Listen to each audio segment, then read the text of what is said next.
The Mighty Irish are among the 17 one-loss teams in the college football playoff rankings who are very much in the thick of the chase for the top four, but did they deserve better than a number 10 ranking on Tuesday? Hi everyone, I'm Ray Crawford with their only loss coming to number 2 Florida State on the road with some controversy. Many are wondering how Notre Dame is still so far away from the top four.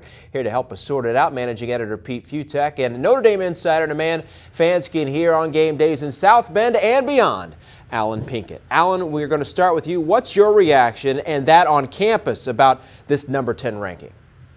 Well, I was left feeling perplexed and a little deflated, especially after the Florida State game. I mean, I think it was a quality loss, and I think that loss validated the fact that Notre Dame is a good team more than any win that they had this year. So I'm a little confused, but it's still way too early to lend any emotion to where they are right now when you have a bunch of games left. Absolutely right. Now, here's the thing, and here's the problem for Notre Dame. You're absolutely right in that their one big key is that they have the second most acceptable loss, at least technically, among all the top 25 teams. The first most acceptable loss, obviously Auburn losing to number 1 Mississippi State. Notre Dame's loss is second most acceptable. Theoretically, you could put Notre Dame in at number 4. The problem is that where are the wins? If you're going to be, beating Michigan's just not that big a deal this year. Beating North Carolina and struggling so much is a problem, and needing so much to get by a mediocre Stanford team, that's not quite going to get it done when you're comparing it to all the SEC West teams. So, but I guess technically, again, you could put them number 4 based on having the second most acceptable loss, but the wins just aren't that great. Well, I would probably tend to agree with you there about the wins when you look at the head-to-head competition.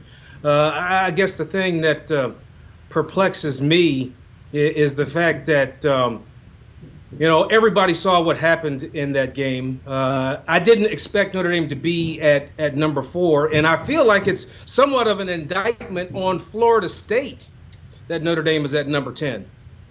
Absolutely. I mean, I wasn't in that room or anything, but I can almost hear what the committee is saying. Like, okay, we're putting Florida State number 2 because it's the only other Power 5 conference team that doesn't have a defeat.